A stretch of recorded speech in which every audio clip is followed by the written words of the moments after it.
जय श्री राम, जय बजरंगबली, हर हर महादेव, जय श्री कृष्ण, राधे राधे। आज हम नारायणपुरा में आए हैं और रमेश जो भजन गाते हैं, बहुत अच्छे का भजन गाते हैं। तो अभी हमने अपनी एक ज्वेलरी जो नई हमने पेश कर रहे हैं कि जो छुपे हुए हमारे जो भी सिंगर है, जो भी अपनी मदद आपके तहत बने हैं, हमारे फनकार या कोई अपने काम में जो सलाहियत लाते हैं, उनके लिए हम बना रहे हैं ब्लॉग आपको दिखाने के लिए। तो आज हम रमेश जो सिंगर है यहाँ पर आए हैं और उनका दिखाएंगे। तो क्या कहेंगे लता जी आज के बारे में? हाँ, बहुत अच्छे आप लोग भजन लगेंगे। हमारा ब्लॉग बहुत अच्छा लगेगा, शुरू से लेकर एंड तक देखना। भाई की बातें और गुलूकार भी बहुत अच्छे, भजन बहुत अच्छे गाते हैं। बस वीडियो आप लोग जरूर देखना, सब्सक्राइब कमेंट जरूर करना। तो जुड़े रहिएगा, देखते रहे। जय श्री राम, जय बजरंगबली, हर हर महादेव, जय श्री कृष्ण, राधे राधे।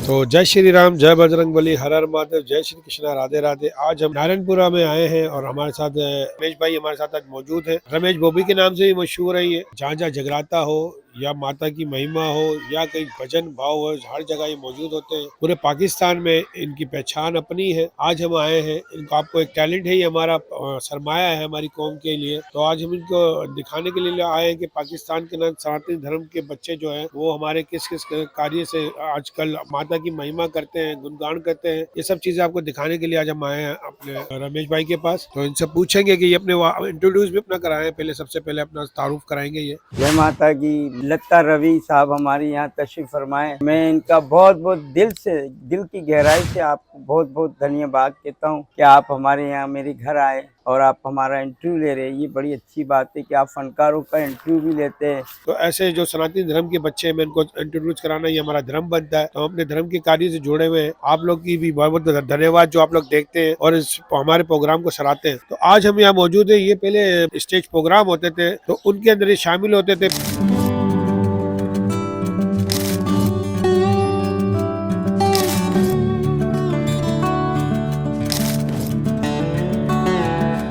फिर माता रानी की पे ऐसी मेहर हुई है कि आज ये अब ये सिर्फ भजन गाते हैं और माता की महिमा करते हैं और जगरातों में नजर आते हैं।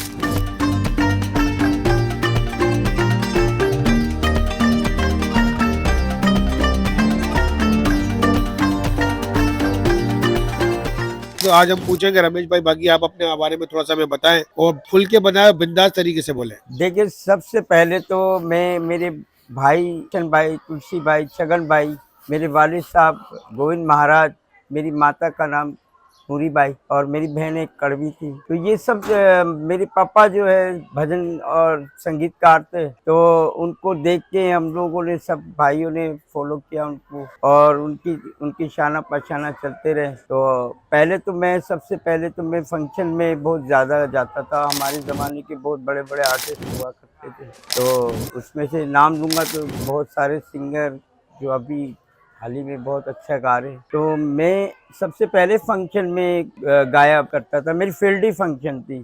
तो उसके बाद मैंने परफॉर्मर सिंगर था, गाना और डांस ये दोनों में एक साथ करता था। और आपको पता है गाना और डांस करना, और वो भी फास्ट, बहुत मुश्किल मेहनत का काम है। और उसमें टेम्पो भी रहना है, फिर स्टेप पे भी रहना है, अपनी आवाज़ को भी देखना है, गले को भी देखना है। ये सारी चीज़ें माता रानी सरस्वती की मेहरबानी थी कि मैं उस वक़्त बहुत परफॉर्म कर सकता था। और अभी जब मैं जागरणों में लोगों को देखा तो मेरा भी दिल हुआ कि मैं भी अब फंक्शन थोड़े से कम करके थोड़ा सा माता रानी का भजन जागरण। अच्छा, मैं ये पूछना चाह रहा हूँ कि जब आप पे ये माता रानी की मेहर हुई और आपने बिल्कुल अपना स्टेप चेंज किया, तो आपका जो कोई ऐसा भजन जिसने बड़ी धूम मचाई हो, थोड़ा सा गुनगुना के मेरा हमें एक बताएं। मन हुआ कि मैं कुछ भजन नहीं लिख, मैं जब भी गाता हूँ या लिखता हूँ या कंपोजिंग करता हूँ, मेरी अपनी होती है। मेरी एक पर्सनली एक ख्वाहिश होती है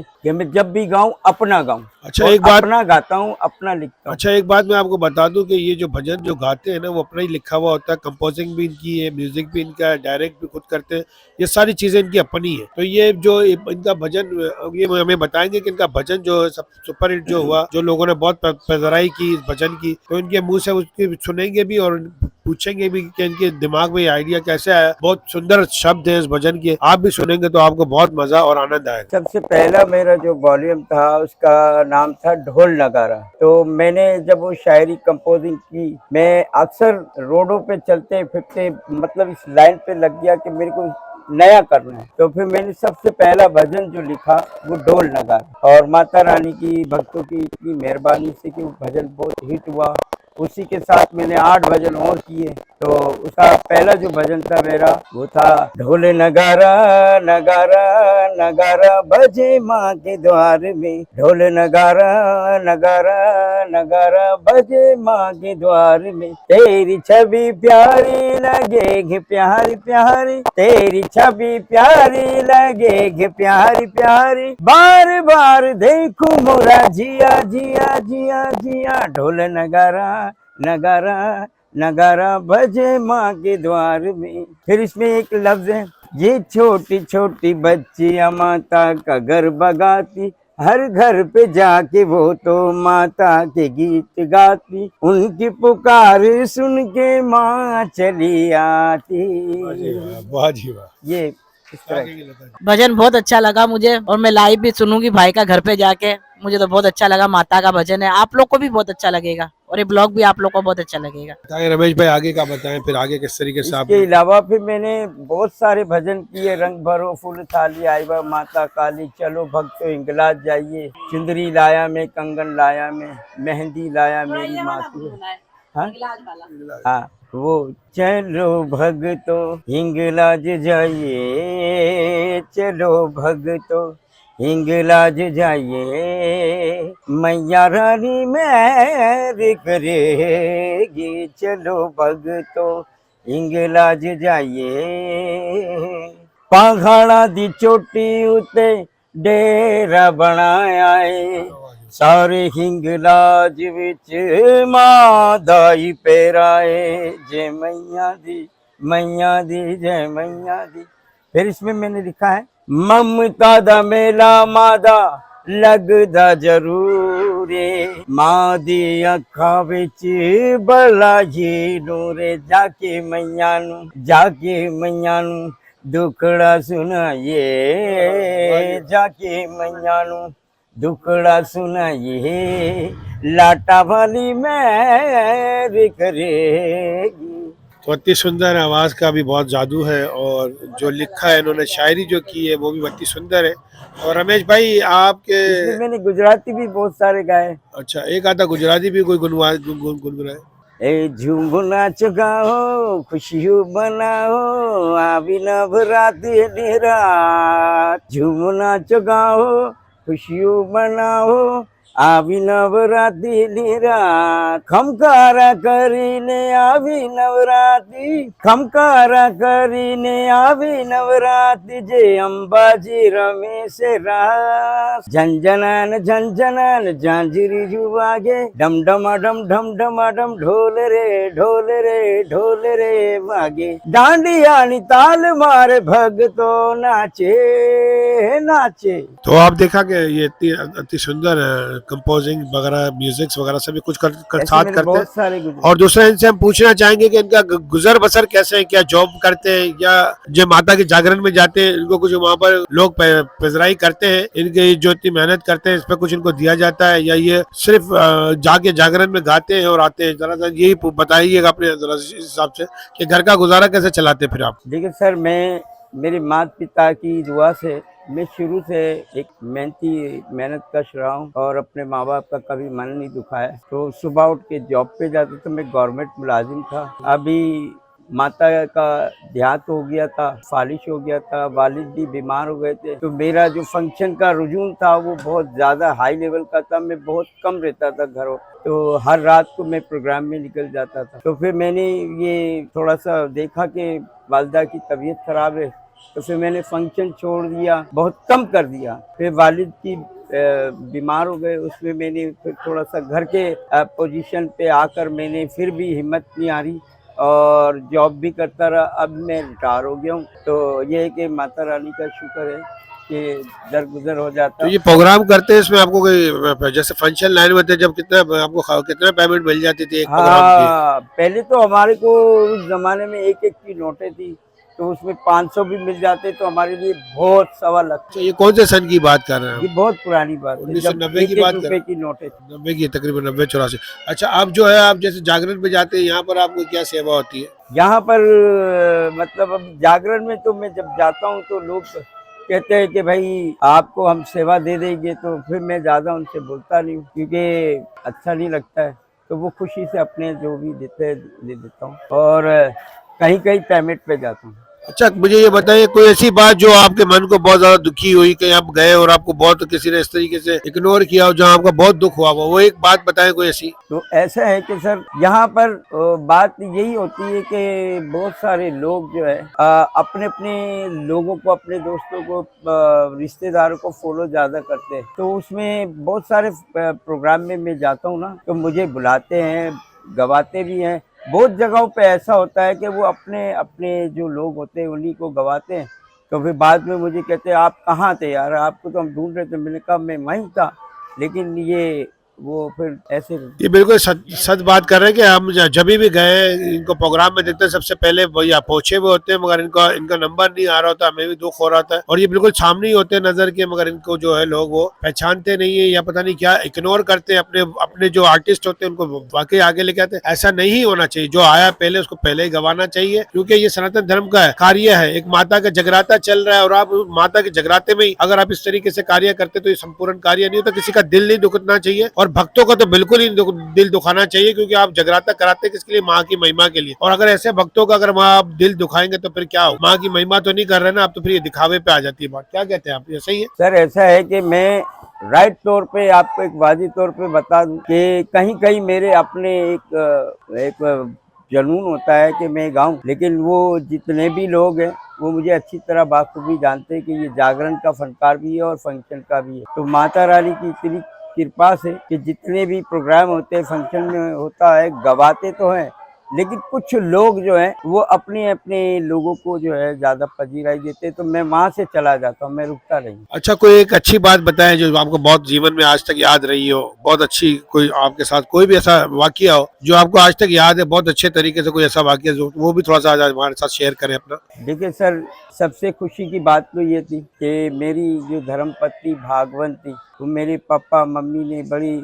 बहुत प्यार से हम शादी की, हमने मैरिज, फिर घर पे आए। फिर सबसे बड़ी खुशी तो मेरे बच्चों का परिवार, मेरी वाइफ दे के गई। और दूसरी बात ये कि बच्चों से बहुत प्यार करती थी। अभी इसका माता रानी की जैसे मर्जी, भगवान की मर्जी, वो देहांत हो गई। तो आपकी धर्मपत्नी का देहांत हो गया है, तो ये कौन से सन में देहांत हुआ? अभी कितने बच्चे हैं आपके? मेरी 6 बच्चे हैं और 3 बेटी है, 3 बेटे। तो अभी बच्चों की शादी वगैरह करवा दी आपने? हाँ, 3 बेटियों की शादी की है। तो आपकी धर्मपत्नी थी जब शादी की आपने? हाँ, मेरी बेटियों की टाइम पे थी और अभी भी थी वो, अच्छा, लेकिन बेटों की शादी नहीं देखी। चलो भगवान आपको सब्र दे, हम यही कह सकते हैं। और आपको इसी तरीके से आपने देखा कि रमेश भाई का आज जो हमने इंटरव्यू लिया है, खास इंटरव्यू है, सनातन धर्म के कार्य से ही हमने बताना चाहा है कि लोगों को कि फनकार जब होता है और फनकार दुखी नहीं होना चाहिए, कहीं भी आए तो फनकार की पजराई करना चाहिए, जो वक्त पे आए तो उसको पहले गवाना चाहिए। हम ऐसा चाहते हैं। हमारे चैनल के माध्यम से जितने लोग देख रहे हैं तो कृपया करके इसको फॉलो कीजिएगा। आप लोग का बहुत बहुत धन्यवाद। तो जुड़े रहिएगा चैनल के माध्यम से।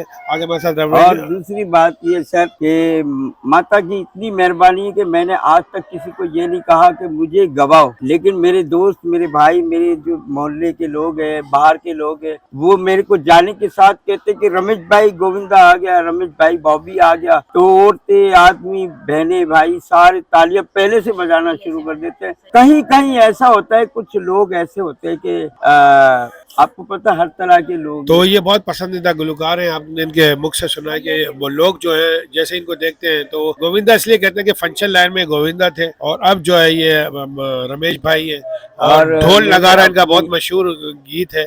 आपको हम वीडियो में भी सुनाएंगे, तो आप देख के बताइएगा, कमेंट जरूर कीजिएगा। और कुछ कहना चाहेंगे आज के इस इवेंट्स का? मैं सबसे बड़ी बात तो ये कहूँगा कि आज जो आप लोग आए, मेरे लिए सर आंखों पर माता रानी आप दोनों की जोड़ी बनाए रखें और माता रानी आपको खुश रखें। इसी तरह के कार्य आप करते रहो, लोगों को फनकारों के बारे में, फनकारों के बारे में, आपको भी कामयाब करे। जागरणों में आप देखता हूँ, मैं आपको हर जगह पे देखता हूँ, मेरे हर प्रोग्राम में आप मेरा कैच करते कैमरे में, बहुत अच्छा लगता है, बहुत अच्छे भजन लगते हैं आपके। हाँ, बस ये सारे लोग यही कहते हैं कि रमेश भाई आप जब भी गाए, आपका एक तो अपना सारे जागरण के भजन होते हैं, आपकी अपनी कंपोजिंग होती है, आपकी अपनी शायरी, और मैं किसी की नकल बहुत कम गाता हूँ। बहरहाल मेरी एक शौक है कि मैं अपना करूँ, अपना लिखूँ, अपना गाऊँ और अपनी धुनें बनाऊँ। मैं चलते फिरते धुनें बना लेता हूँ। माता की इतनी, सरस्वती माता की दया। तो ये सब माता सरस्वती की कृपा है इनके ऊपर। ये हमारा एपिसोड 2 है, हमने आपको दिखा रहे हैं, हमारा एक नया हमने इसी चैनल में हमने लगाया है कि जो हमारे जितने भी सनातन धर्म के बच्चे हैं, ये फर्स्ट आपको हमने दिखाया एक विग्रह बनाते हुए, अब ये 2 हमारे साथ गुलकार है रमेश भाई। इसी तरीके से हम सनातन धर्म के बच्चों को भी ऊपर लेकर आएंगे, आपके सामने दिखाएंगे, आप लोगों को बहुत अच्छा लगेगा। अगर ब्लॉग अच्छा लगे तो हमारे चैनल को सब्सक्राइब कीजिएगा, लाइक कमेंट जरूर कीजिएगा और ज़्यादा से ज़्यादा वीडियो को शेयर कीजिएगा। आप लोग का बहुत बहुत धन्यवाद, आप लोग का प्रेम और प्यार इसी तरीके से हमारे साथ जुड़ा ही रखिएगा। और जय श्री राम, जय बजरंगबली, हर हर महादेव, जय श्री कृष्णा, राधे राधे। वो यादें अधूरी रह गई, वो बातें अधूरी रह गई, कुछ कहते कहते रुक गई, मन की बात मन में रह गई, तेरी याद वो सदाएं रह गई, घर में तस्वीरें।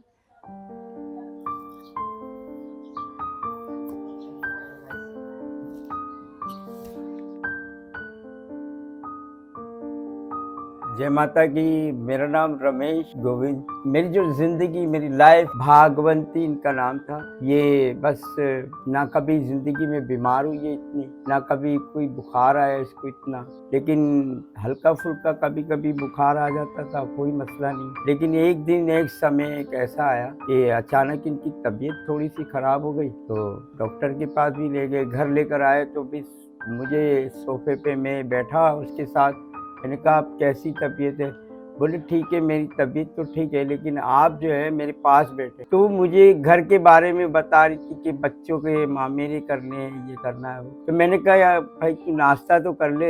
ऐसे करके ना फिर वो अचानक मेरे हाथों में एक बातें करते करते मेरे हाथों में दम दे दिए। तो ये वो समय मैं भूल नहीं सकता कि वो एक ऐसी घड़ी थी कि जिसमें मैं अपने आप को बर्दाश्त नहीं कर पाया।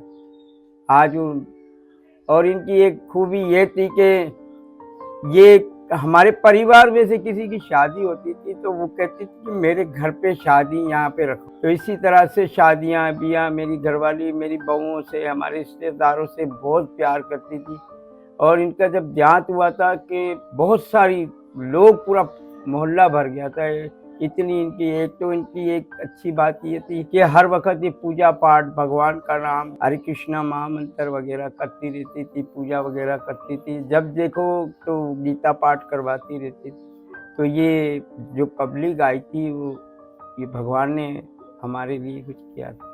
तो फिर वो एक ऐसा समय आया कि उसमें मेरी वाइफ का डेथ हो गया और फिर मैं अधूरा रह गया। मेरी ज़िंदगी से खुशियाँ चली गई। आप भी मेरे समझो साथ ही है, मेरे से बहुत प्यार करती थी, परिवार में बहुत प्यार करती थी, इज़्ज़त करती थी और हमारे बड़े बुज़ुर्गों को बहुत उनकी देखभाल करती थी। मेरी माँ, मेरे पापा, उनकी सबकी बहुत ख्याल। और मैं एक पैगाम देना चाहूँगा बहन बेटियों से, माँओं से, कि आप लोग अपने परिवार से प्यार करें, अपने माता पिता से प्यार करें, अपने पति से प्यार करें और एक प्यार मोहब्बत बनाए रखें। और बाकी लाइफ में तो धूप और छाँव तो आती रहती है, दुख और तकलीफें आती रहती है, उसे निभाना है। तो जय श्री राम। और एक मैंने एक भजन बनाया है, श्रद्धांजलि कह लो या इसका गीत कह लो।